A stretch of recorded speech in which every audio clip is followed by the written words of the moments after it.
Heyo, Luckies. It's your boy Carter Loesch, and this week's episode is with one of my best friends in this entire world, Ryan Eckhaus. Back on the pod after 2.5 years. It's been forever, and Ryan and I get into it like we're just having a normal conversation. I love hanging out with Ryan. I love being able to hear his insights, his thoughts, what he believes in, and being able to talk differently and hear about his life. So he's going through a lot of different changes. I'm going through a lot of different changes. It's a exploration in what's going on in our lives. And so you get the glimpse into the luck management lifestyle, but also our lives. So I hope you enjoy this episode. And as always, please go like, comment, subscribe. I'm on Apple, I'm on YouTube, I'm on Spotify. It really does help with everything. I'd really appreciate it. Tell a friend. And if you do, I'll send you a t-shirt. So, as always, keep living the luck management lifestyle. Peace.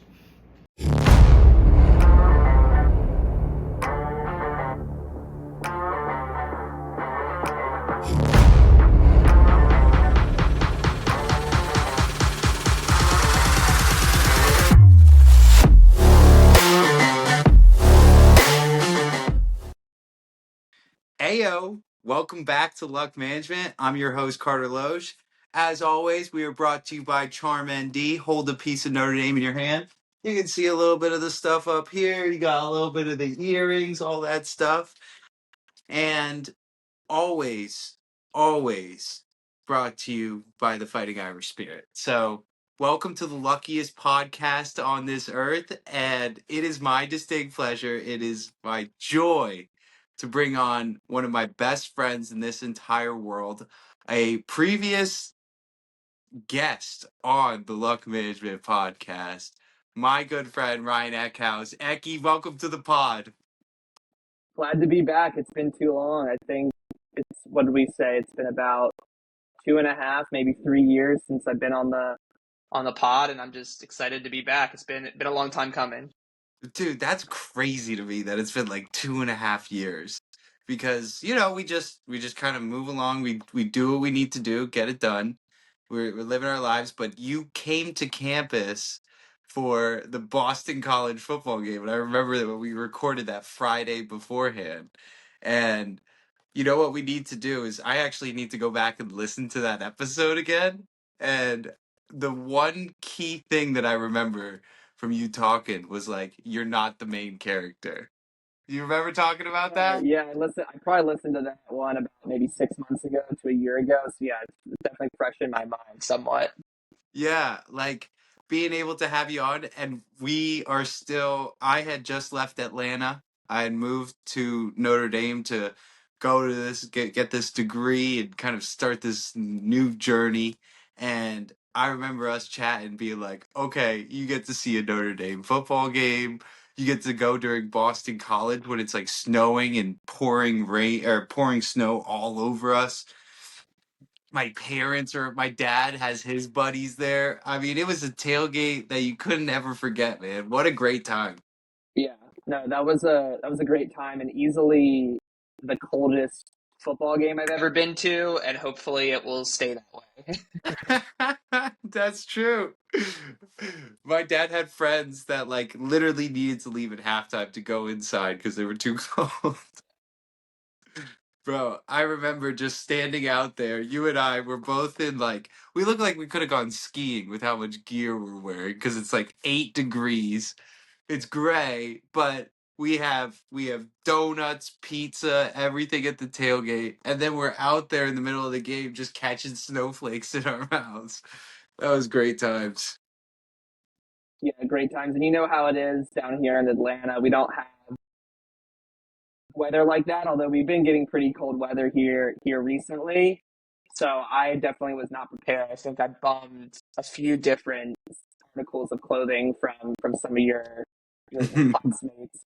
It was like people who just met me, like didn't know me, and they were like, "Yep, cool. Here's gloves. Here's like an extra jacket." Like just like the community you all Yeah. have up there, and just the luck management community, the Notre Dame community, definitely an envy of myself and definitely folks out there. Just the camaraderie that exists. Yeah, man, that's cool. You were able to recognize that and kind of see that is like a real thing about us. Like people are just so willing to be like, "Yeah, okay, you're here, you're part of the family. All right, yeah, let me see how I can help you." I don't know. It's just like it makes you want to be a better person for it. It makes the whole experience better, and like you see somebody's friend is here, you want to show them the best possible time. And I think we were able to do that. But that's the past, bro. That's 2.5 years ago. We had to watch a Notre Dame team that wasn't nearly as good as it is now. And we are in, I think you and I are both in 2 seasons of immense change that's been happening, but also is going to continue to happen, man. I mean, I don't know how we're gonna break this down, but we should get into like, you know, from from that Notre Dame football game that we knew each other. How was life like changed for you? I think you were just starting to date Mara too. Yeah, yeah. I was just starting to date my girlfriend Mars, her name for the luckies out there. So yeah, All I the lessons. just gone out to Notre Dame to see one of my best friends out there who just left Atlanta, kind of leaving me stranded down here. Oh, come on. Yeah, Come no, that's a on. joke. There's still some folks around, but yeah, just started dating my girlfriend, and just recently 2 weeks ago moved in with her. So kind of a bookend of, hey, just having started dating her when I come and visit you in Notre Dame, and now back on the pod and just moving in with her a little over 2 years later. So it's kind of a crazy bookend of the story. That is Um, kind of crazy. and yeah, might be having a new job here in a couple weeks. Uh, yeah, just life life's changing. Yeah, definitely still learned a lot about myself in a few years. I've definitely had more thoughts, trying to read more. Yeah. Yeah, So let's yeah, go. a lot going on out there. But you don't want to spoil anything. But yeah, how do you think the last 2 years have changed? Dude, the last 2 years, just I mean, that's a whole podcast topic in and of itself, right? Like looking at the world from 2.5 years ago. I had just gone to Notre Dame, bright-eyed, bushy-tailed. You're kind of leaving. I left Atlanta, which it was a good overall atmosphere, but I was kind of getting out of that relationship with Chloe back then, and there was a lot of tumultuous feelings of leaving and having some of the homies like you in Atlanta and stuff and making that choice. That was a hard thing to do, but it was like the right thing to do. So I was like, okay, we're opening up this new journey. I've always been that way. You know that. Like I've lived in a bunch of different places. Like I'm always like, open to see what's next. And since then, man, graduated. Like I think you and I do a really good job. We talk on the phone every single week, like every couple of weeks, like checking in how we're doing, seeing how life is going. Like I went through a job that I hated, man. I went through a job that like was destroying me, like really hurt my confidence. I was going through a long distance relationship that I didn't feel like I could find like or that I couldn't like fully connect on that level of where I wanted to be. And then I I had this feeling of like, okay, I gotta move home. And then I didn't. I found another job here, worked for a company. Now I work for this company that I've been here for a year and a half. Got out of a few relationships, things like that. But like getting to this moment, I think that everything happens for a reason. Like I got a dog. I have like finally found a job that I feel like I fit in, and I have this transition now in this month and a half to like move back home and start this whole new family and these whole new changes. And it's cool. It's like, dang, like how did I get here? But every single kind of step seems to make sense at the end of the day. Um and it seems like same thing with you. Like things are changing, but they're changing in the way that you want them and into some of your goals. Yeah, I mean that's definitely how I feel about it. And I think what do they say? Pressure makes diamonds, or something Yeah. like that. So going through that experience with you with your job, and me and my job and some new experiences. I think that's just what life's all about. And definitely, you know, left probably some other different experiences in the past. I think we might talk about some of that stuff. Yeah. Music festivals, like used to go to what? I mean, one Too many. every 2, 3 months, and that's probably not in the cards anymore. But definitely learned a lot about that and made a lot of connections with people um, out there going through that. But yeah, I think just putting yourself in new situations, even if they're in difficult situations or uncomfortable, is really a Yeah. way to grow. So looking forward to that. Do you think that you're like good in change? Like, do you think that you adapt pretty well? Do you react well? Are you like somebody that can do change easily? Are you kind of like, hey, this is how I want it to be? I think I'm someone who adapts well to change, but doesn't want to change.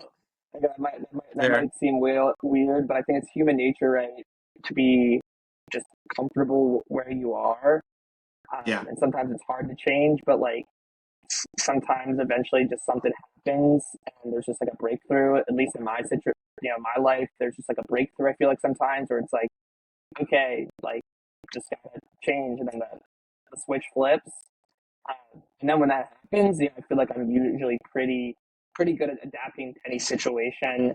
I mean, whether it's like professional life, personal life, just being able to really just adapt based on my environment or the people I'm around. So I think that's really been a great skill that I've had to offer, and has really helped me throughout my adult life.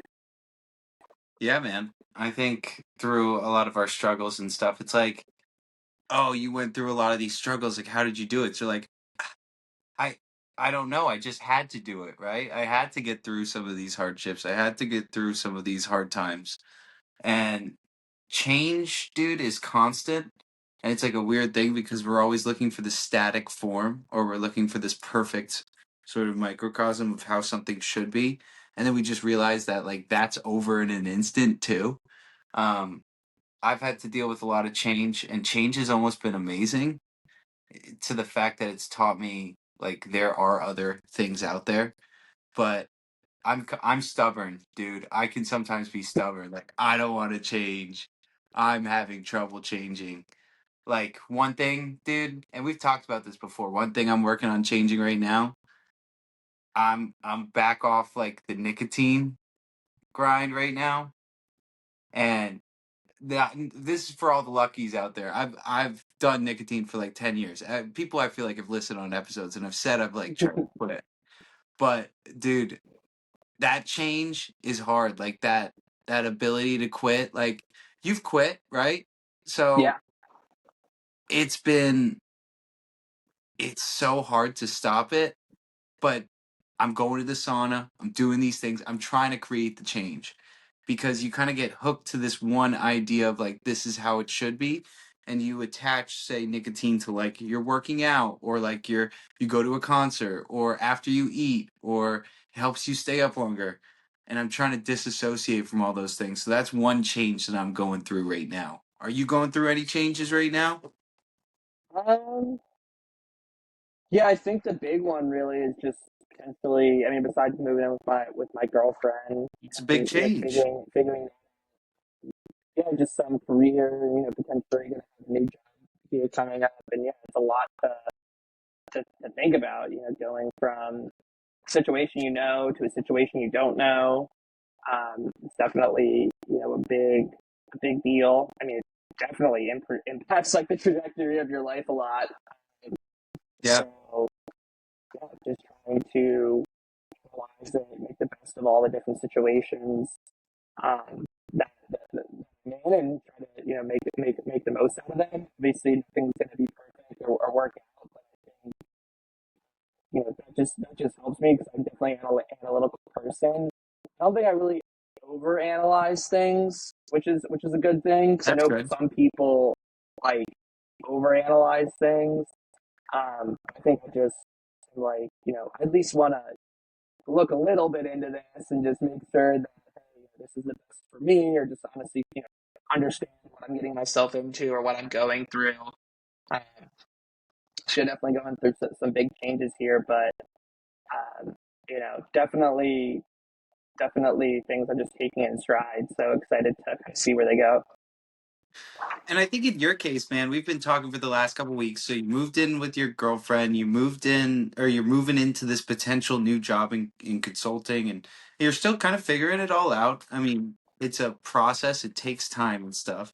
But somebody would just look at that and be like, oh, you got lucky to find Mara. No, bro, like you didn't date for years and years after like being in a relationship until you felt like you had hopped into the right one. And like, look at you guys now. You guys are years into this, like in love, going through the whole family sort of, idea. You guys are fitting into that mold. And then in terms of the job, man, like you've been working hard at Cox for 4 to 5 years, understanding the business, becoming great at the business, and getting to this point of being like, I know I'm really freaking good at my job and I know I'm smart at what I'm doing, gives you the opportunity to go look and have better, luckier situations to go to have this job interview and have like the chance to talk to somebody and get this new change in front of you, man. Like that's really exciting. So that's like you do identify or you do symbolize like that luck management side of things. It's like it seems like it was just lucky. No, it was a lot of hard work and like time, effort, and intention right there. Give me credit for that. Yeah, no, I appreciate that, and I find it interesting. And I can't even compare myself to some of the great guests you've had. Former national championship football players from Notre Dame, Thanks, man. CEOs. I mean, you've had some incredible guests, and I'd encourage everyone out there to definitely just go listen to any episode, especially from the past, year or two. There's just been some incredible guests on this show, so it's hard to compare up to them. But I think I've heard a lot of them say, right, kind of just echo what you just mentioned is obviously there's an element of luck to life in general and how we go through things. And yeah, you could Yeah. be like quote unquote down on your luck and then something happens and you kind of get out of that rut. And I think for most people and a lot of the successful people that you've had on this show, it's hey, they put in, the work, the time, the background that they need to have to then luck is just taking them to that next step. So right, it might Yeah. not be uh, you know, 100% hard work, but it's definitely 100% luck, right? It's probably more like 80% of the hard work and then just that, luck of, hey, maybe you just ended up making, you sent out 100 emails and the one person that responded, that was, someone who got you $1 million, $1 billion idea or something. Just so Yeah. happened, that was the one person that responded, but it could have been somebody else. So, that's just where I think the luck comes in, but you need the rest of that foundation of the hard work and putting the time into whatever you're trying to do. And I think like I said, all of the great guests you've had go down and really embodied how they've gone through that in their lives. Ayo, this episode of Luck Management is brought to you by Charm ND. Love thee, Notre Dame Lucky Charms. I love Notre Dame, and when I went to school there, I wanted to have a way of holding a piece of Notre Dame in your hand. And the first iteration came from small little tubes and filling up with pieces from around Notre Dame, and it's evolved into a really cool and wonderful business that I truly cherish. And now we have necklaces, we have keychains, we have earrings, and we have bracelets. All of these pieces are from Notre Dame. So in our keychains, we have soil from Notre Dame's campus with 24 karat gold flakes.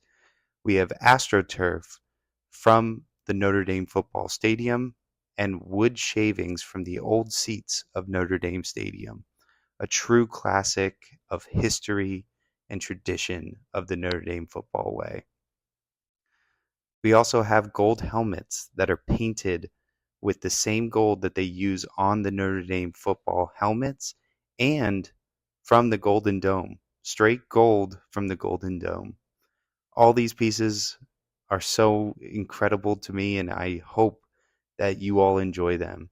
And you can find me on charm_ND on Instagram, or you can go to our Etsy shop, which is Charm ND Store on Etsy. So please give it a check out, and love the Charm ND. It's cool, man. I mean, I could talk to, I hate when people say, "Oh, it's just like a normal person on." Like someone would say, "Hey, this guy works at Cox Communications. He's normal. Like he didn't win a national championship playing football. Like good, like number one." But like it's almost these stories where I talk to my friends and I like hear what motivates them even more to win those small things like oh that man got married and it was like the most beautiful thing I've ever seen like that's a victory in of itself. It's not some fucking I made a $45 million deal or I hoisted the trophy at the end of the season. That's somebody can like bookmark, but like I see victory as being like I was there for my dude when he needed me, or like they were there for me when we needed them at this one key moment. Those are like the little victories that I love to share, and that's why I ultimately like do this sort of idea of luck management. And the fact that you listen, bro, blows me away every week. So I'm thankful for you. Um, but we had a few topics that we wanted to kind of discuss here of what's going on in the world and give our takes on it and everything. So I think what we should try and do is you thought of a couple ideas, things to talk about. I thought of a couple things to talk about. Do you want to kick off with one of the stories that you looked up or that you were thinking on? And we can get cooking. Why don't you go ahead and Okay. start us off? Well, the first thing I just wanted to mention was uh, today it was announced that the German elections just came out. So projections said that like the Christian Democrats Union, which they're considered like the conservative party, will lead and take over the government with like about 30%. But the AFD, which they consider the far right wing, which is like which is like a liberal or like a moderate leaning Democrat in America. They call them like very far right wing in Germany. Just ended up winning like the second most amount of votes in the party. So it looks like Germany is kind of switching. You have a lot of these different governments sort of transitioning from this DEI sort of world, DEI sort of everything gets included into not populist because that always sounds so negative tone, but you're just seeing a lot more presidents of being like conservatism. You have like Russia trying to push down on Ukraine right now. You have Zelensky saying that he's ready to step down if peace talks happen. There's a lot of things happening in the global politics, but I think all of it was sort of prompted with this Trump presidency coming in and being like no nonsense and everything. And you and we both have differing views on a few different things. I'd love to hear your thoughts on what you think, like how Trump has done in building out his first, about month here in this presidency from your point of view. Yeah, we can definitely start there. I mean, I think he's done a lot of interesting things that honestly people either hadn't thought of or didn't know he was going to do or didn't think he was going to do. So I think Yeah. give him credit for that. Just doing a lot of different things, trying to get it through executive orders. Definitely can touch on that stuff, but I think just the speed and the amount of things that they're trying to get done in the Trump administration. I think that's impressive. I think just where I kind of disagree with it is just the way it's been implemented. I think Yeah. I've got kind of a long background in kind of like politics and just having started kind of paying attention at a young age. It's like just because you're the president, at least the conventional wisdom was just because you're the president doesn't mean you can do whatever you want. But that's kind of what It's You kind of know, fallen out. you That's know kind that, of gone that now. yeah, that's kind of what Trump and Elon are trying to do. So it'll be interesting to say like, or to see how all that shakes out. Um, I mean, honestly, like I don't think there's been anything crazy or that like transformative yet. I mean, it's just been so like short of a time period. It's been 1 month. Like we won't be able to see like the effects of it for a while. I mean, Yeah. obviously there's been change, like you said. Companies already changing their DEI policies. Um, stuff on like transgender athletes, like all sorts of different things like going on. But I don't think we really will. Obviously, we won't really know the effects for a few months. And I think Yeah. Trump even said the other day, he's like, right now we can just blame everything on the previous administration, but we won't be able to do that in a couple months. Yeah. And, it'll be interesting to see. And you see some stuff on like Twitter of like, there's been some like there's already some backlash. There's talk of like Medicare, Medicaid, and Social Security. There's a lot of things that are going on that we don't know how they're going to shake out. And there's some big bills that are going to be passed here in the next 30 to 60 days, and that'll really actually be laws passed by Congress as opposed to executive orders. So we'll really see what's going to happen. But I think the Yeah. approach is interesting, but we'll see whether We haven't it seen holds it up. like it. We haven't seen it like this at ever. I don't know. I mean, like, I guess we're still pretty young on that end, like where we haven't seen so many people just go in and just be like executive order after executive order. I always talk about on this podcast, like luck follows speed. So like if you could just get things done faster, like, hopefully once in a while more things like fall into place, or that people just can't like settle on one thing. Like people can't just like look at one policy and be like, okay, let's dissect this for 2 weeks and find out what's really wrong with it. They're like, oh shit, there's another executive order, and then another one, and then another signature and all that stuff.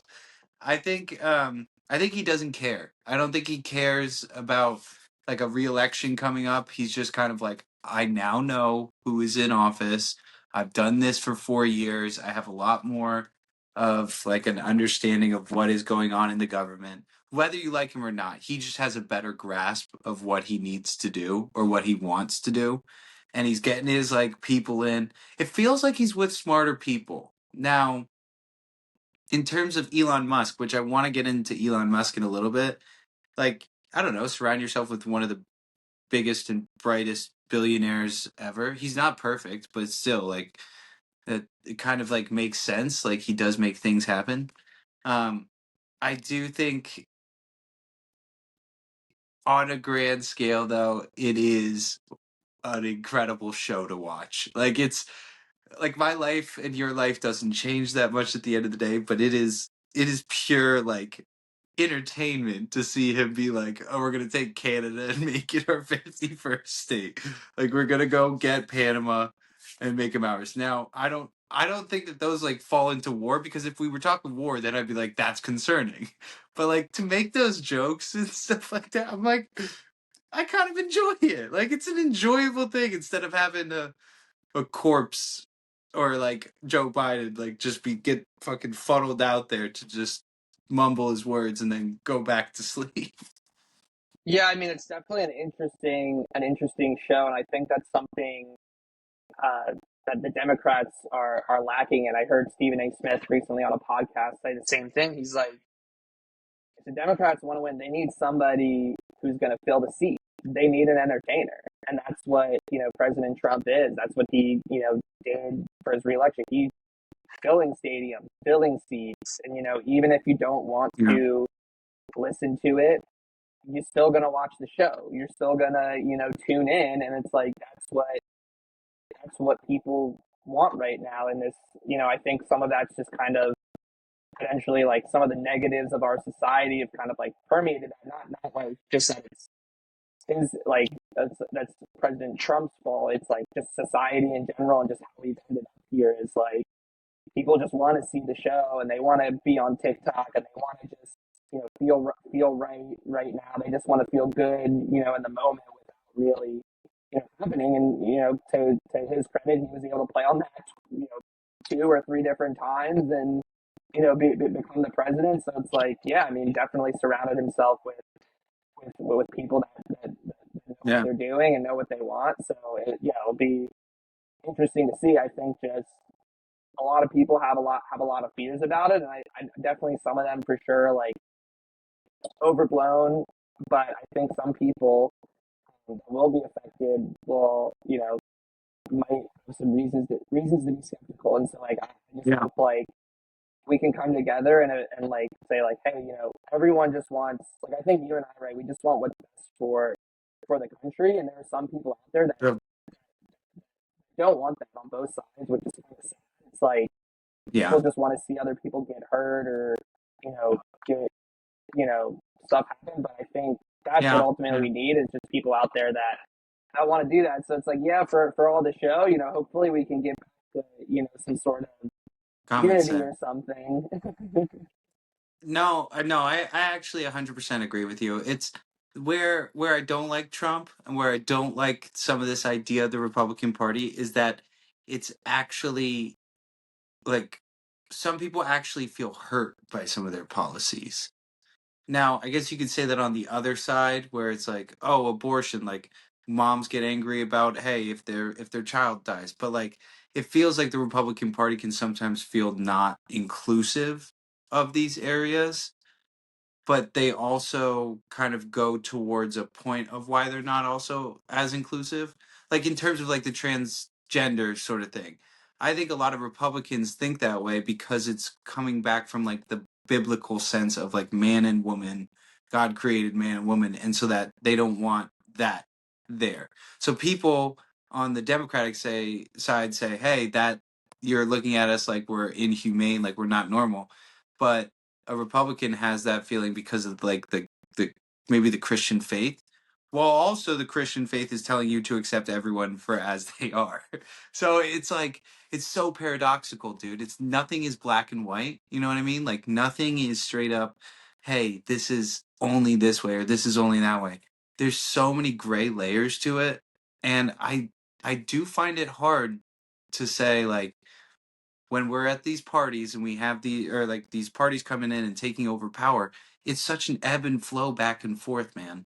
It is we're gonna go super extreme one way, then we're gonna go super extreme the other way. So then you level out and get back because water always finds its level. The mean always goes back to one. And that's something that I'm just constantly seeing from I didn't understand when I was younger, but 10 years of or 12 years of elections that I've actually been able to be a part of now, it seems to be that's the way that we do it. And for better or for worse, it's interesting how our governmental system works that way. Yeah, no, it's definitely interesting. It's interesting that you brought that up because I definitely want to talk about some of my background for some of the folks out there, and I don't know if you kind of heard it. That's definitely just influenced kind of maybe just the way I'm thinking about things now, and just, that's probably Yeah, let's get into it, man. definitely shaped some of my beliefs. Like I wasn't much of an athlete. I played a bit of baseball and tennis growing up, but I was actually pretty good at defense. I was always kind of like a gritty defender, but Heck was yeah. I was not much on the offensive side. Really in any sports. Hey, know your spot, dude. Know your Yeah, spot and be the best yeah. at it. So didn't really have that aspect, but yeah, I just somehow just find myself into the debate team in high school. It literally was not on my radar. I just like saw like a flyer somewhere, and somebody was like, "Oh, you should check it out," and I did, and that's what became of my like high school career. Besides, obviously, like academics, was being a nationally ranked top flight debater, traveling around the country. No way. Yeah, doing that. I think at one point our senior year we were ranked like number 4 or 5 in the country. Sick, dude. 4 or 5 in the country. I feel like you start spitting out some facts, bro. It's let this man cook. Yeah, yeah. No, I mean, I gotta give credit to my partner. She went to Harvard, and then our coach Daryl Birch. He's one of the highly regarded debate coaches of all time. So definitely had a lot of support, but we were able to do really well. We didn't win the national championship.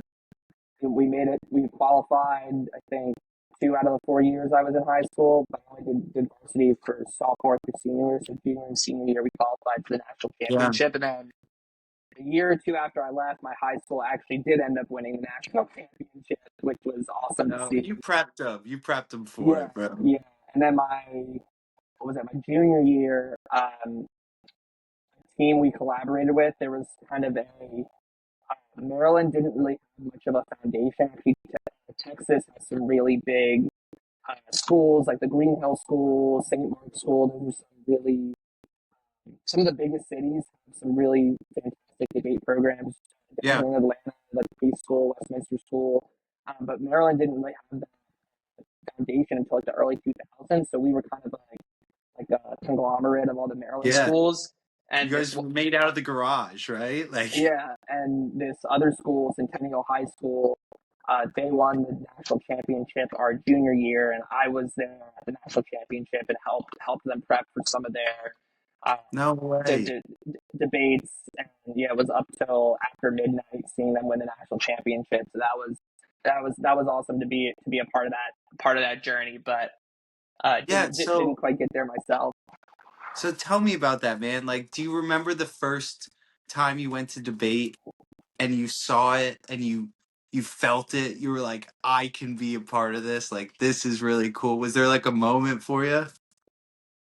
I don't know that there was a moment until I actually did it. So the part of debate I was part of was called policy debate. Essentially, Mm. what people were doing is every year there'd be a topic about a policy. So freshman year it was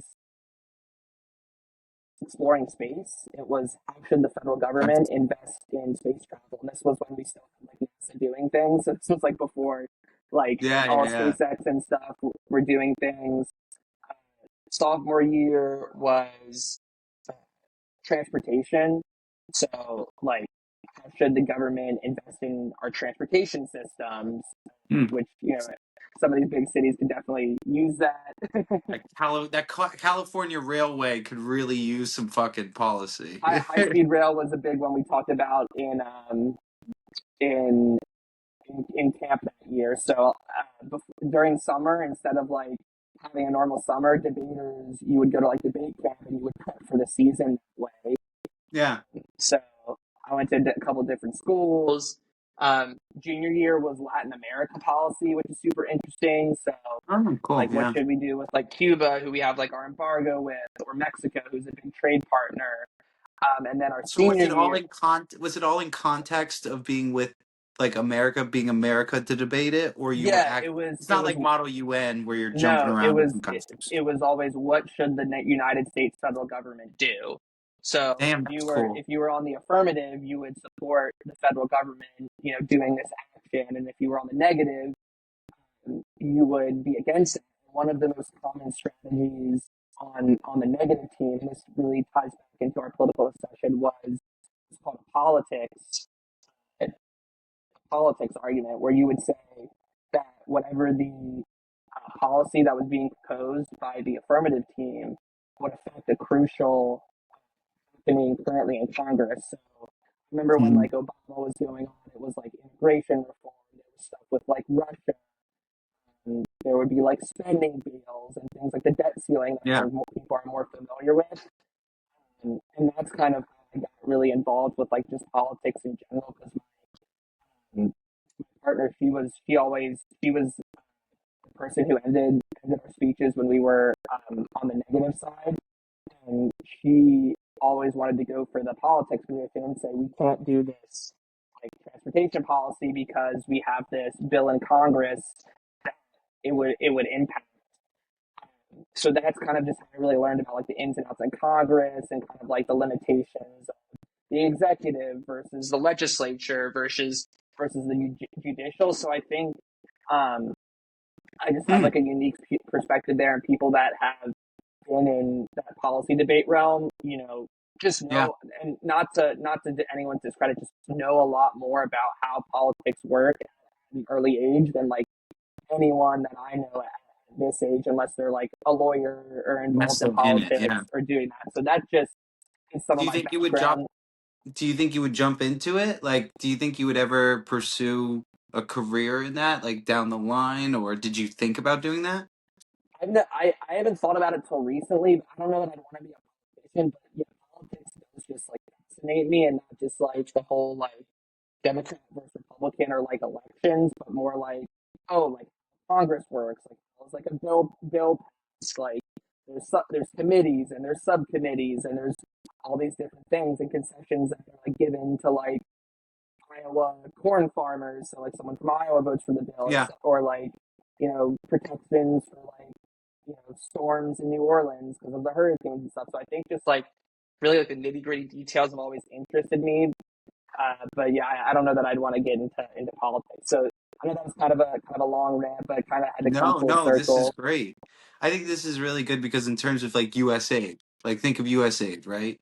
That has become a huge and prevalent topic for a lot of these news outlets to mention what Trump is cutting, but also a lot of people are being angry because um, money creates diplomacy and being able to have influence in different countries. It's more of the soft hand, right? It's the influence of yes, we may have paid some money to Colombian governments for a completely crazy thing, but yes, we have them on the hook for that money now, right? Like Exactly. it has an impact.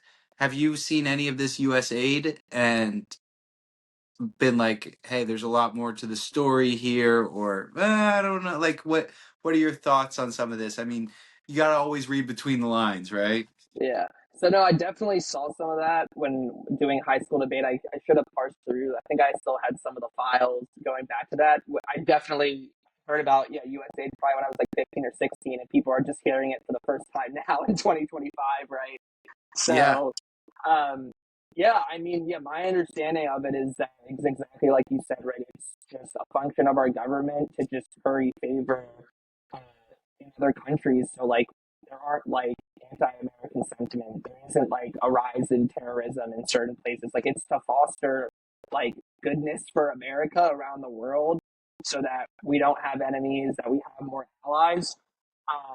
But if you're talking about like some of the stuff with like Doge and that, it's like, yeah, I mean, some of the stuff I've seen, yeah, doesn't sound completely like necessary, like funding like a play in like Ireland or like yeah, yeah, some of the stuff. But I think that's where if we're trying to get into that topic, it's just like you can't just go in there and just cut it off because there are people that are getting like medicine or like there's like healthcare that we're providing or like yeah, different services that's critical to some people's lives, and it's like, yeah, they're not Americans, but one, I think some people, I mean, there's a disagreement of it, but I think some people would say, hey, we're America, we should maybe help out some of the less fortunate people that are around the world, and then two, it just helps us, build those coalitions, and it has a positive view of America, and I think the whole budget's only like 60 billion.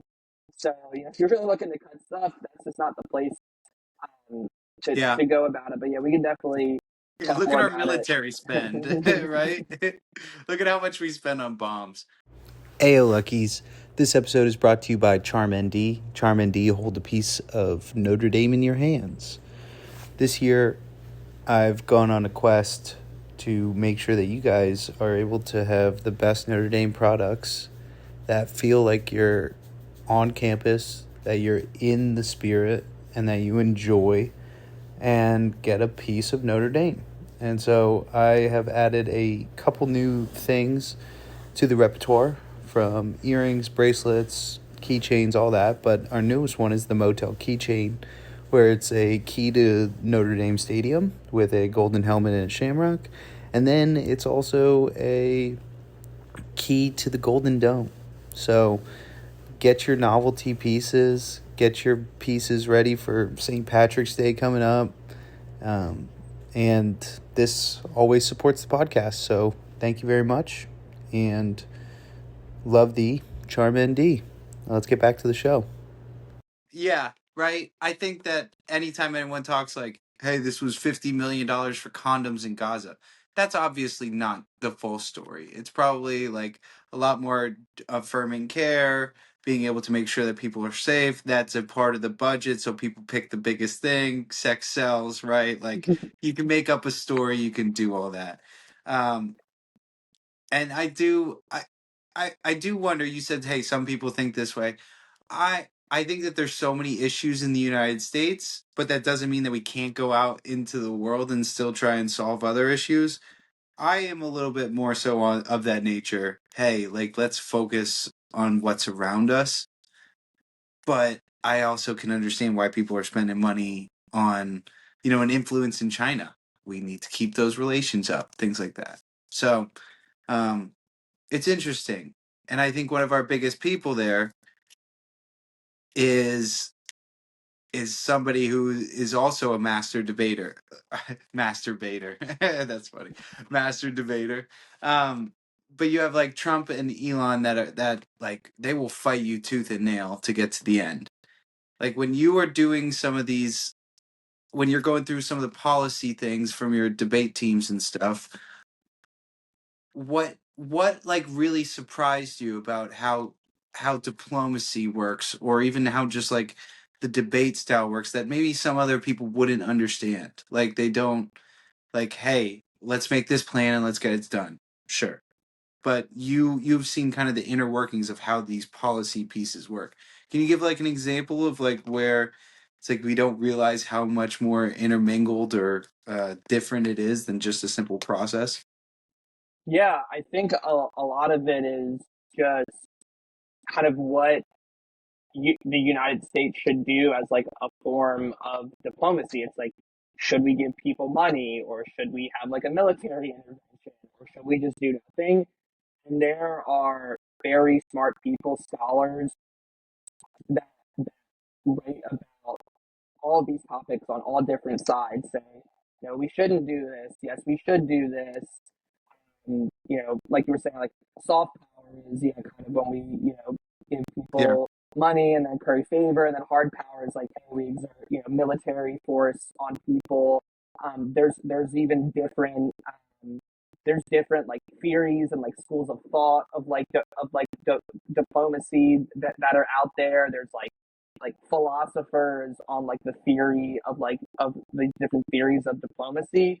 So yeah, it's not just like, oh, day one we go in there, we just like kind of just take a machete to it. Yeah, yeah, yeah. To take a recent thing, it's, hey, there are people that have spent their life studying these things and researching them, and there are good arguments on both sides. I think that's the one thing that's like hard to really nail down the government. Is like a lot of times in a lot of these things, there's good arguments on both sides. So I think just a lot of these things should just be researched more and just figured out. Some people are right, for like America, what you said, they're like, right, like isolationists. Like we just focus on our own borders and we don't do anything outside of that, right? We have like a military, we'll have our defense Yeah. forces, we'll have our nuclear capabilities. We don't even have military bases anywhere else. Like some people even like there are people out there that are like professors in colleges that say we should not have military bases anywhere. Some of them say that for the money, some of them say that because it's like an ethical issue. So there's like even people within a certain side of an argument are arguing for different reasons that end up on different sides of the spectrum. So I think there's just so much nuance out there that it's just like hard to do when like in this current environment, it's like, no, we just need a viral TikTok that said we did something today, instead of like, no, the way these things work, especially our governments and government, is, it's incredibly nuanced and difficult to really figure it out. That's why we're still figuring out as a country, right? 250 years old, about to be, Yeah, no. and We're still we're, young. we're still figuring it out because it's complicated. 100%. Let me just grab this charger real quick, bro. I gotta charge my phone. One sec.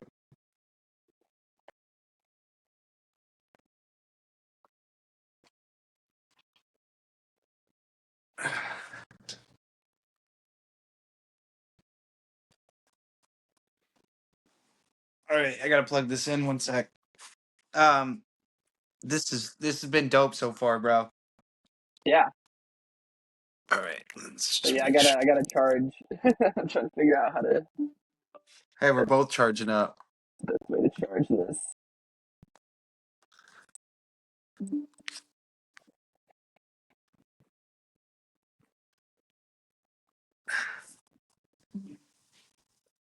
Cool.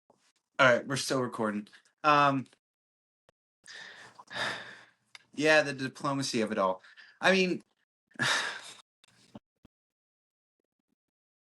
I did some Model UN and stuff, so it was more of a context of looking at the whole world and how they look at their policies, but that's a lot harder to do because you're not looking at the context, culture, and history of only one country when you're making those decisions and making those debates. I I don't know if what we're doing is ultimately right. Like I think that there's definitely a few things that we're doing really right. I do wonder like why we do all this space exploration or stuff in the world when like there's just so much to be dealt with here. So that's even on a grander scale, right? Like Yeah, somebody says, "Hey, I want to be an isolationist for my country." You're like, "I want to be a globalist."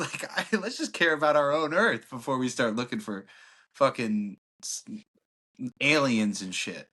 But this kind of comes back to this world of Elon Musk, and Elon Musk is someone that is completely fascinating to me. He has taken over the social media world. He's taken over the government right now. He's taken over the um the ire of like what mental health means and like what he's doing on the spectrum of um family, what he's doing on the spectrum of technology, and now bringing in these robots and things like that. So this is who I want to kind of highlight for just a minute. You've seen plenty of stuff on Elon, but his latest thing is now he's working a lot of this Department of Government Efficiency. But this man literally built Tesla, which do you see any other car stocks that are over $400 value? No. Like, you act like Tesla is a car stock. It's not. It's like a technology company, an innovation company, a robotics company, you know? So he builds first he builds PayPal, which is a massive conglomerate that like everybody literally uses all the time right now with all the Stripe payments, stuff like that. But he ends up building Tesla and he builds these cars.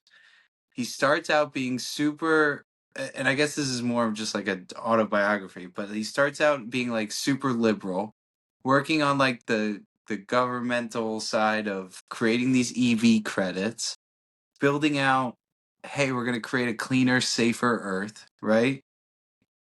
And then talks about wanting to build out spaceships, and he does this all during Biden's kind of era, gets all of this funding, builds out all these cars, builds out all these um these innovative ideas, and then 2 years later flips on his head to buy Twitter and buy X, which I predicted back then would just be an optimal way for him to just advertise and push forward his own ideas, which in a way it kind of has. Like, you could just promote Tesla on there, you could just promote SpaceX, you could just promote Doge.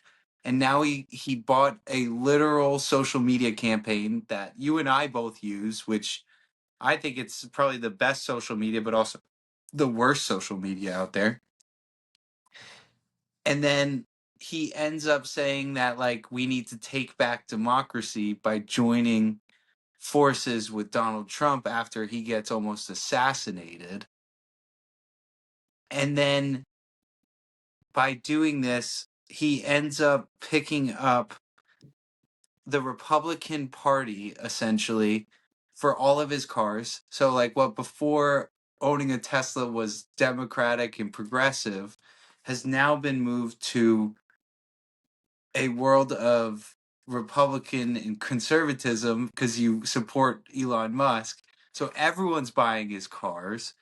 And now he's in charge of the government and he's cutting and slashing funding on people and sending out emails to say, hey, what did you do last week?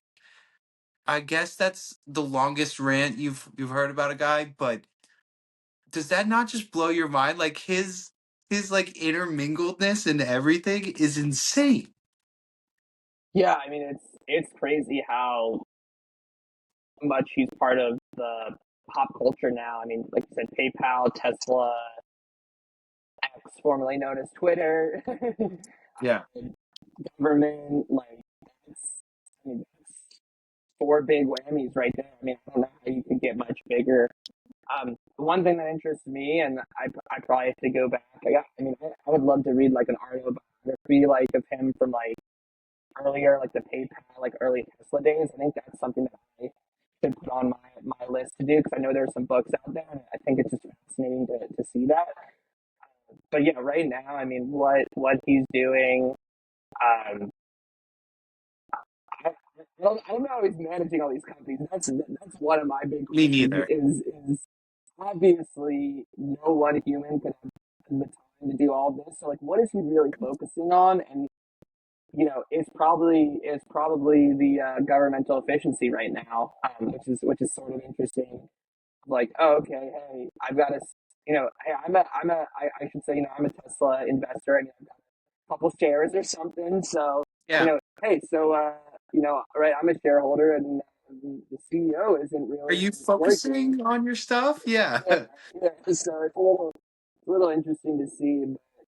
But, no, again, I think it's fascinating, but yeah, there's a lot out there. There's a lot to comb through for sure.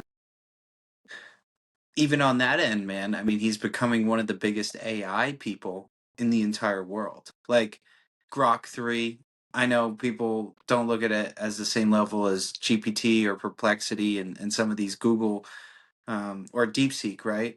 But it's now starting to be like thought of as a smart AI, and all these things kind of coming out. It seems like it's compounding, dude. I think that this is a guy that just like continually builds things, and then they just start compounding on top of each other to grow even bigger.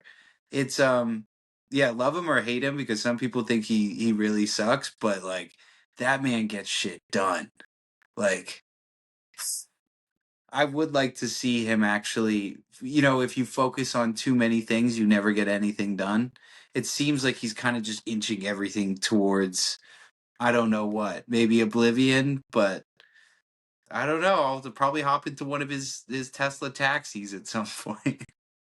Yeah, I mean, the definitely the Tesla taxis would love to talk on that in a little bit. But yeah, I think the whole thing with like the, the Doge and what they're doing, it's like I don't know. That piece is like a little bit questionable to me, especially when he's like doing and saying a lot of things on the side too that like don't necessarily like positively reflect our government. It's like, hey man, Yeah. like now you're kind of like a government official or whatever they want to call you. It's like that's kind of the one thing like we were talking with the president earlier is like you just feel like there's just like a higher standard that we need to hold people to that like traditionally people have been held to that have been like in government and in office. And again, maybe that's just me, having been in the thick of it in like, Yeah. Yeah. policy debate and stuff. Where it's like, hey, these are just kind of the norms that existed. Um, and it's like, hey, I guess maybe, someone like me is like, maybe needs to think about, obviously people are shattering those norms. Are the norms like, should they exist? Like, are they even good? Right? Because, someone for me is like, Sure. oh, okay, we have these institutions, we have these things that are like followed, right? They're not rules or laws. They're just things that everyone has kind of disagreed on. And then now, not just in the U.S., like you said, the whole um, you know world is like kind of pushing back against norms and the people who are already in power and shifting more to the right. So it's like as someone, myself who like leans more left and is like more kind of like, oh, hey, it's like I want to hold these people in power to a higher position. It's like maybe that's not the right way of thinking about some of those things. I think it definitely puts it into perspective Yeah. for people like myself and like academics and people out there that are like, it's like maybe we need to reevaluate some of our ways of thinking, which I'm open to do. That's why I like coming on here, listening to different things, talking to different people. It's like Yeah. I'm willing to learn and grow and think about that. So it's like um, I just hope like the folks that are like doing all these different like changes to the government and leading these agencies. I hope like you know they're gonna learn stuff when they're doing these things that might be counteractive or counterintuitive to what they thought or what they were already doing. And it's like I'm hoping that it's not just okay. Hey, we're just gonna go on this one path. It's like we need to be able to kind of change our thinking. Um, that's just like running a company, right? That's running a business or anything. Hey, if you hear and see something that kind of makes you need to Yeah. change your course, but I don't see that currently happening in the past 1 month. It's like, hey, we're on this course and we need to keep on it.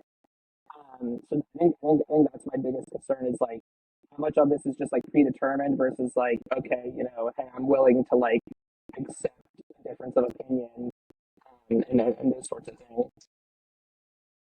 Yeah, what I'm afraid of though, dude, is like they know that the difference of opinion is gonna win in 4 years. So like let's just like soak like suck out all the marrow out of the bone while we can. You know what I mean? Like I feel like people don't care to a point. I think it'd be awesome if they did, but I just don't think that people care enough to which is crazy, right? Like which is I think kind of fucked up to the point of saying like they don't care. I don't know. I've never really met a person that's like, I don't like you because you're this. I feel like people inherently are good people, but like why do all these policies seem to still end up having like these really negative effects? I guess somebody wins and somebody always has to lose. I don't know. Do you feel that way too? It's like people aren't like you meet people and you're like, okay, that person might think differently than me, but they don't want me to be hurt, but somehow it ends up happening. Yeah, I think like so that's the problem with like I think politics just in general. It's like sometimes there are just winners and losers in just like what happens, especially like when it comes to government. I mean, but even in like the business world, like yeah, there's things we try to do, but like anything you do, usually there's positives and negatives to it. Nothing's going to be like a perfect solution. So yeah, I think it's just tough. I do think you know in general, I hope that most people are trying to do good and that stuff. But I think some people, like I said, either sometimes have malicious intent, which obviously that's we know that because there are bad people in the world. That's why we have prisons and stuff. So Yeah. obviously there are people that are out there. I think in general, if people are trying to do good, I just don't know that people on either side anywhere in like the government, the people that are elected at least are trying to. That's why I kind of get problems with like the whole Doge thing. Is like there are people that are working in the government that have just been there for like 20, 30 years. And they're doing that because they want to serve their country, right? And then for like a politician or someone unelected to come in and just be like, "Yep, we don't need you anymore," and just like cut you off, like that to me is a little like disheartening because Yeah. those like career civil servants, like those people definitely like you cannot say that those people aren't patriots and care about their country because they could be making more money in the private sector. But Probably. they're in there in the government because they just care about their country or they care about the issue that they're working on, whether it's like veterans healthcare or the Yeah. environment or yeah, making sure people don't get hurt by food and drugs and stuff. So that's kind of where I think it's been tough for a lot of people, and even people that voted for Trump are like, he cut my job, and they're like, what the heck is happening? So Yeah. it's like really tough to grasp that, and just to figure out what's going on. Yeah. I think I saw somebody like from the VA hospital was like, "Oh, surely we'll be fine," and then their job was cut. Um, yeah, dude, it's interesting. We'll see what happens. But I think a lot of these prompts, these changes have been prompted by AI. And you and I have been kind of getting into AI lately. We've been thinking about it. We've been talking about it. We've been just like gesturing on what is happening in this space. And it's crazy to think that AI has been around for like 2-3 years now. Like ChatGPT was like launched 2.5 years ago, 3 years ago, and that is first just crazy to me because it hasn't felt that long. But at first it was, hey, it's going to take over the world. Second, okay, it's not going to be as crazy. And then now third, we're starting to see a lot of the impacts of it, and a lot of these companies, even telecommunication companies like yours, are starting to remove jobs. You have a lot more ordinary tasks being filled by it all. Um, Wanted to get your take and what your thoughts are on AI, and where do you think it's going to be useful in your life? Yeah, I mean, I definitely would say that I'm still learning a lot about it. I think it's something that we discussed, right? One of my goals for this year is definitely just to learn more um, about AI. I mean, it's definitely the future. I don't think anyone can, deny that. But how far it goes, I think that's still to be determined. And again, it's like one of those things, like with like government policy, where it's like there's a lot of different sides. There's a lot of people, professors, professionals that think, oh, it's going to take everyone's jobs. Oh no, it's just going to be helpful, useful. It's like probably it ends up somewhere in the middle where yeah, it's like definitely people's jobs are for sure going to get automated. I don't see how somebody like let's say let's just say somebody like that just like helps you with like your Amazon order, right? Oh, I lost my Amazon package, right? So if like you do that now, it's like usually you're chatting with someone in the Amazon window. Like that's what happens. That's what happened when like something was lost a couple years ago. It's like I chatted with someone, right?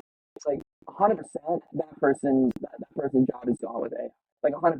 Yeah, So yeah, it's like people are gonna lose their jobs, and it's like so that gets replaced by what? I don't know. So yeah, again, I don't know enough about how that works, but it's like yeah, it's like there's like a next level to it where it's like yeah, obviously like it's not going to take everyone's jobs. There's things that are going to be impacted, but it's like probably not going to be as extreme as like oh everyone's taking jobs. So like how I think I can use it. I mean, one is like just learning a lot about it. I'm interested definitely in like data analytics and business process improvement and that kind of stuff. So I'm trying to figure out ways I can utilize it in that. And I yeah, think it can just, help make me more efficient. But I think everyone kind of agrees, like right now, it's like we're just in the very beginning, and it's like, you know, I do it. So like, you and I both like to travel, right? And it's like we do a lot of research on things and figuring it out. But like eventually, you would be able to ask an AI, be like, hey, like here's all this criteria, and put it into ChatGPT or whatever, and it'll spit out like an itinerary. But it's only as good right now as the information we get it. So right. something I've heard a lot from a lot of folks that are in touch with AI, and for anyone out there listening that's interested in it, definitely look into like prompt engineering, right? It's not just say, hey, tell me the best places to go in Rome. You can put that in Google. It's like, hey, I want to eat this specific thing, and here's like the parameters for it, and here's what I don't want you to do, and here's what I do want you to do. So it's like you have to ask it very specific things right now to optimize and maximize it. And that's probably what it's going to be in the future, anyways. It's like without the repeatable mundane tasks I was talking about earlier that can probably get automated. It's like for the higher level things, it's like you need that human interaction to really specify, double check it. So that's where I think I'm going to be able to use it, in the future. Is like, once it gets good enough here in the coming years, it's like Yeah. I can just you can just optimize your life around it. 100%. I mean, it is kind of crazy. Like, you Google something, you still will Google things, but like, if you want to ask like a legit question, I am more likely to go to Chat GPT. Like to just be like, what sort of contextual information can I get from it? And it gives it in a more humane sort of way instead of just going on Google and looking up pizza and it shows like nearby pizza places. I think you made a really good point in terms of like the AI side of things and making things more efficient. I don't know, truthfully, man, when you see us, like you and I both are in higher degreed jobs and we have to have like a lot more critical thinking and stuff. But you do realize there's some parts of our job that are so mundane of like having to make sure that that one task was done or like you submitted that report on time. That can be more efficient. I think the real question for AI is AI can be really scary to the point of us determining what efficiency means. It's like changing what this idea of efficiency was because before cars, right? You're in the farm and somebody is able to get 1,000 ears of corn in a spring or in a summer. The next year, once they've introduced that new machine, that new efficiency, that new baseline is now 2,000, right? Like they're able, so now that's what's determined as efficiency. So then you have these motor vehicles, you have all these things. How much can a human produce on its own? And then it's going to have to be baseline now. How much can AI produce on its own? And then how much does a person and an AI come together to produce? So we're like redefining efficiency right now, which I don't know is necessarily, it's not good or bad. It's just a fact of the matter that these things are changing. You know what I mean? Like we we're going to come to a point of being like, maybe it doesn't make sense for, and we are coming to that point where it doesn't matter for a person to do this job. The efficiency isn't there. But I do think that we will find a way to make ourselves as important as possible. We are the apex predators and we don't want to lose that level, right? That's how I kind of see it. I kind of see it as like an efficiency meter. It's changing our ways of efficiency. Yeah. No, 100%. I mean, I've already started looking up like all sorts of AI tools to like generate like PowerPoint slides and just figuring out ways to get like more efficient in my day to day. So it's like maybe there'll be advances made over the next few years that like take it to the next level, and need to be wary of that, need to be like onto that. But it's like, hey, right now it's like, hey, maybe I can just tell AI to make a really good presentation. But Yeah. the one thing I'm in particularly interested in, and I've got an article up here, Yeah. that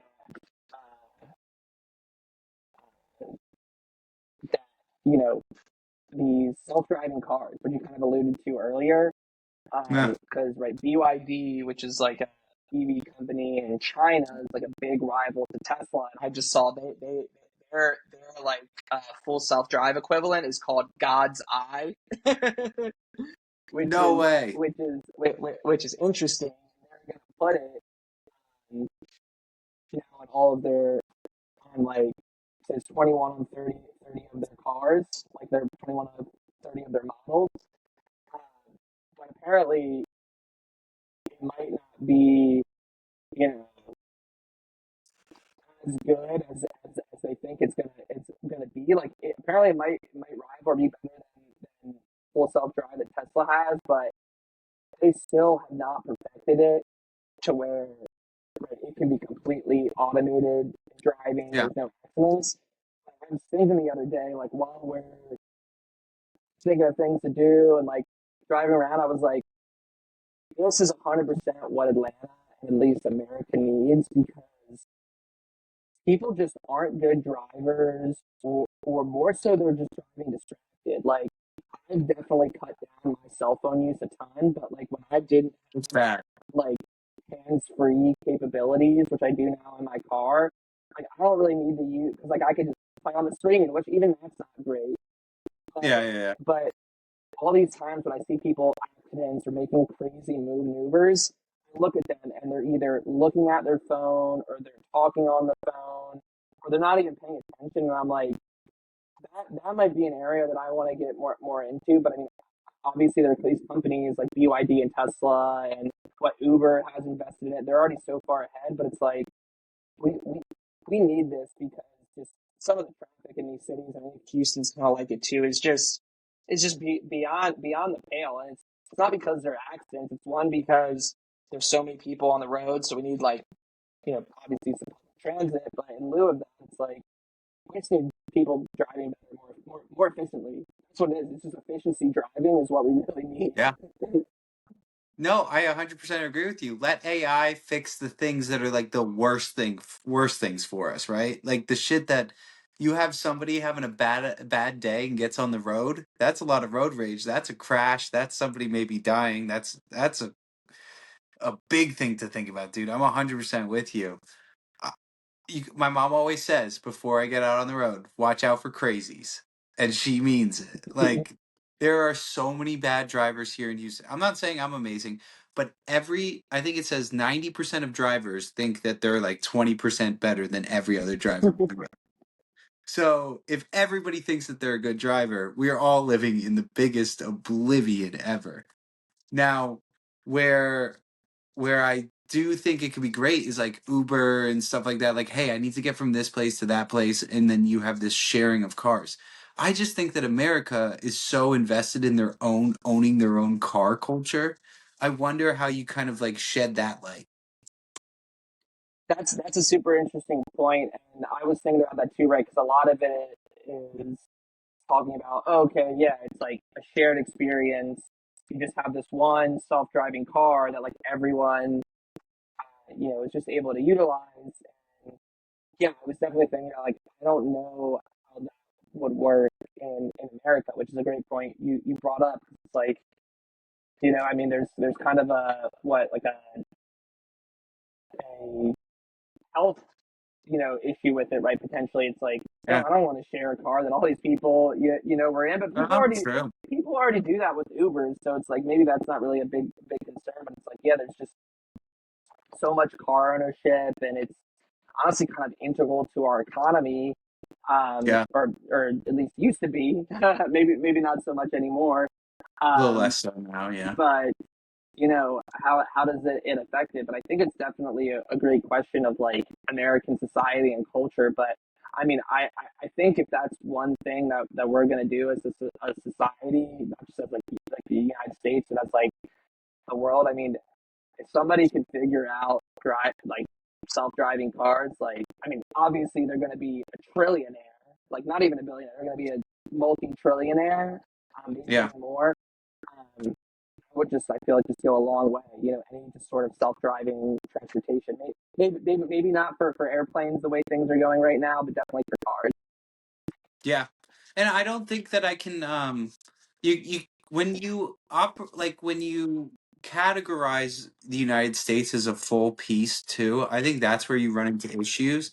Like if you're big enough in a market like LA, that's 11 million people. Like that's the size of multiple countries. Like there you can create a business.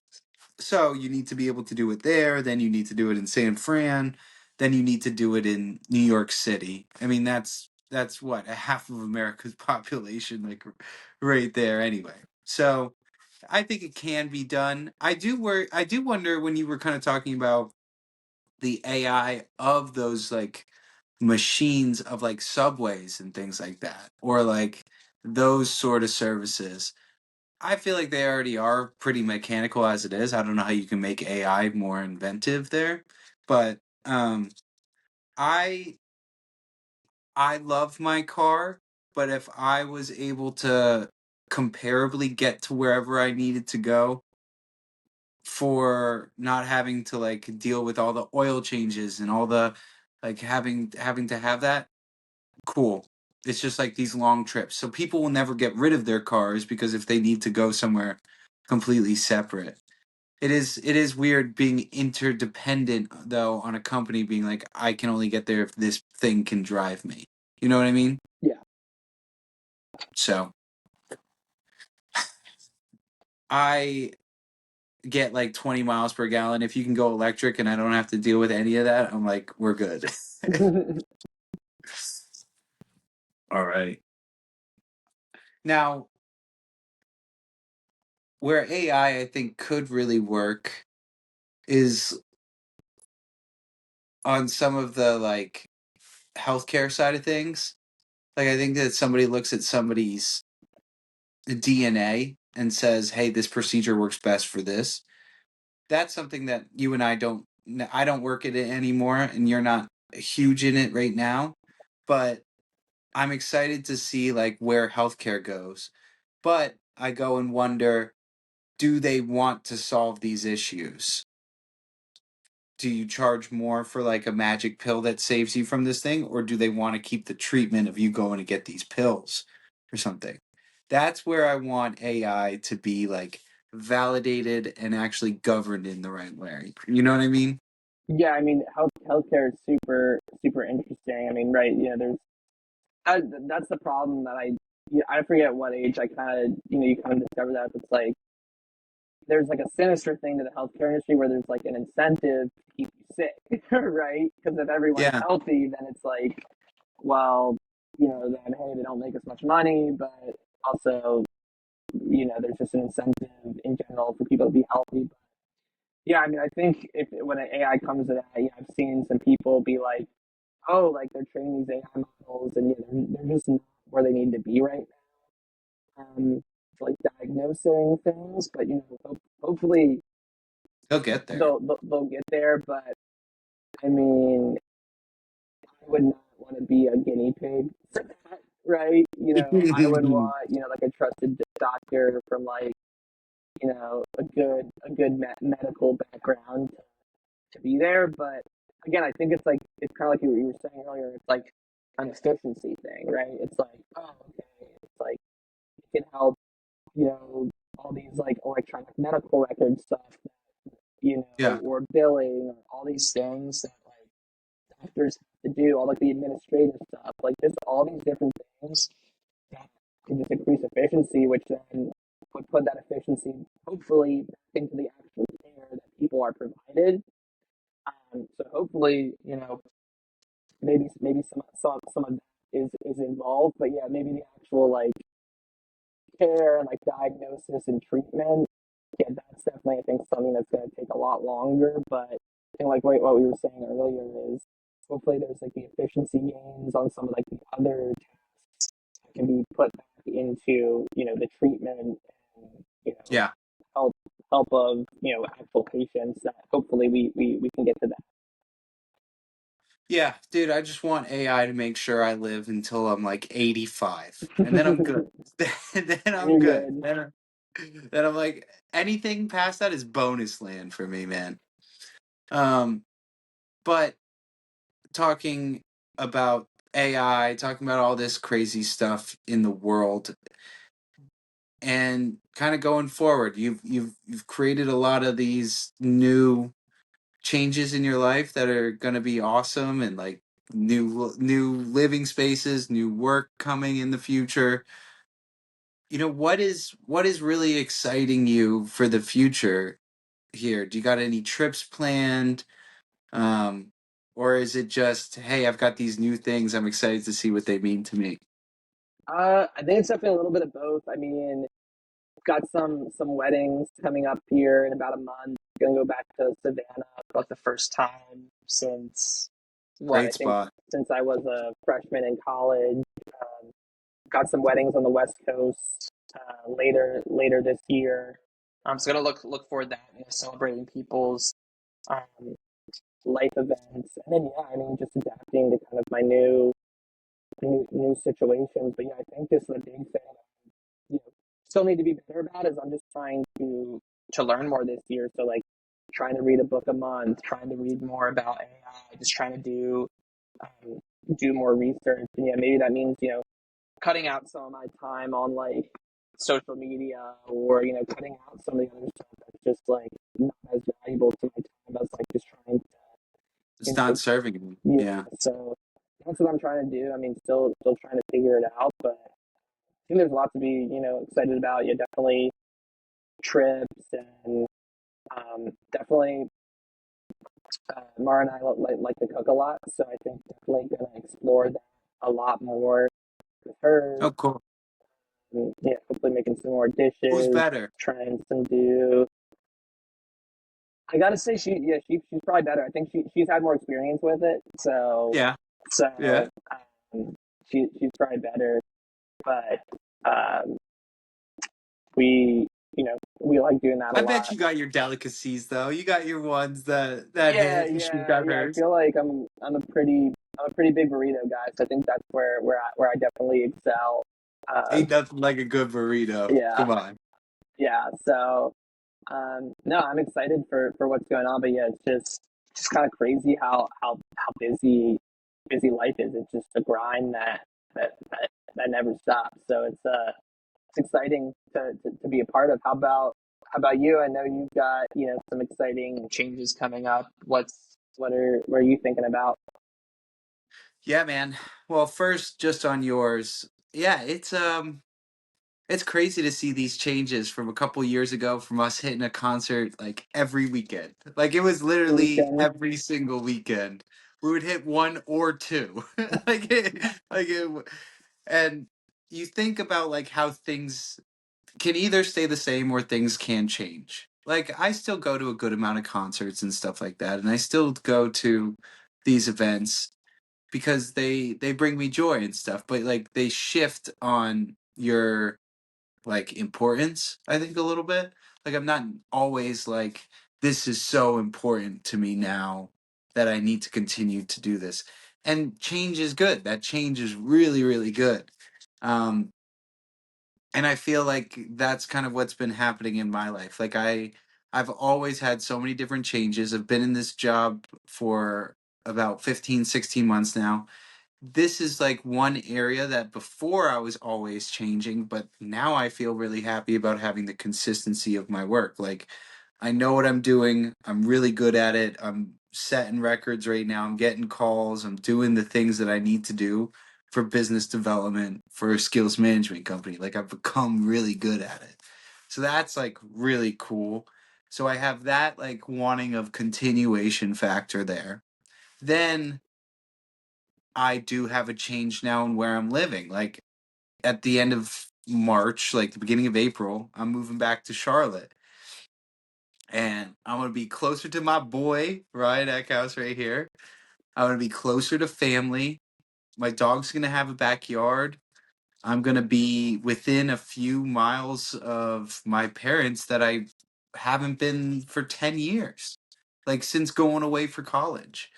And it's exciting, but it's also like a little scary. Like I've created my own ecosystem in my own life and I've loved every part of it. And it's not like it goes and it just ends, right? Like it's not like it's oh that's over. But you just have to make these shifts. You have to make a decision and say this is what I ultimately want to get closer to. And so if you make those decisions, things are going to change. So I'm excited for the changes, man. You know me, I'm a glass half full optimistic kind of guy though. Yeah, I mean you need to have that type of people around, and be part of your life, and it's a great way to look at things. So I'm excited to see where we're both going. Yeah, dude, we got big transformations coming while also keeping some things consistent cuz in May we're going to be freaking vibing at a music festival. Yeah, Ooh, ooh. we'll be back at it finally. It's been a while, and some exciting news. So yeah, I'm excited to get back after it with one of the boys. Yeah, man. It's kind of exciting. Like as I make this transition home, it's this 2025, man, and you've been a big part of it. It's been invest as much as you can and for all you can in the things that matter to you most. So your best friends, your your family, the people that really care about you. Don't mess around with any of that other BS, bro. Yeah. That stuff just takes your time when you don't need it. You're focusing on like legacy building, you're focused on like growing the family, you're focused on like making yourself better. And I don't know, it's nice to not stretch yourself so thin. It's cool to see that focus sort of happen, which I didn't feel when I was younger. I don't know, I guess that comes with growing up. Yeah, no, I think it definitely is just part of growing up, and yeah, trying to put meaning and put time into meaningful things. I think it's such a crazy concept too. As we're younger, we have so much energy, so we just waste it on so many like crazy things, but as we get older, maybe it's less energy, so we just pick a route. But I don't know, you have to have that faith that it's going to work out. Like, are you where you wanted? Like, if you were to look back, if you were to look 2 years ahead or something, would you be like, this is where I want to be? From where I was, yeah, I think this is where I kind of imagine. Uh, yeah, I'd be by now. Maybe I'd already have be like you and have like a master's degree. That might be the one thing. But other than that, yeah, I think I'm kind of where I thought I'd be. Didn't realize how hard it'd be to give up that salary to get a master's degree, and so we'll have to see. But hopefully that's in the cards. Yeah, dude, you could definitely do an overnight one or, work. I don't know. I will just say you got to get it done at some point. Like you got to do it sooner rather than later, man. Because every time you say I'm gonna do it, it's down the line. If I could say any sort of advice from anyone, even though I don't always do it, just if you want to do something, do it as fast as possible because otherwise you'll forget.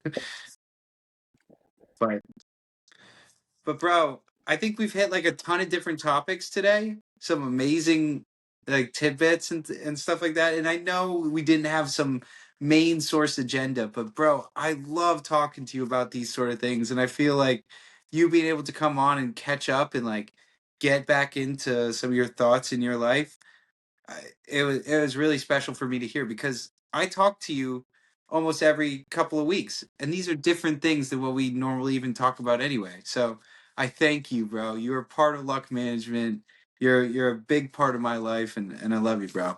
Hell yeah, love you too, brother. It's good to be back on the pod and see my boy. Yeah, dude. And it will not be another 2.5 years until you come back on. We will be doing a actually maybe when you come to Houston, we'll do a little tidbit right there in March. And then we're also gonna do a little festival preview. So we got some big things in the works for us. Sounds exciting. Um, but Ryan, always appreciate you. As always, you can find us on Apple, Spotify, or YouTube. And Ryan, any last words for the people of Luck Management? Just enjoy 2025. It's the year of changes. So I'm happy to be here with my boy Carter and keep living that luck management lifestyle. Hey, you get it, bro. All right. As always, keep living the Luck Management lifestyle. Peace. All right. I'll pause.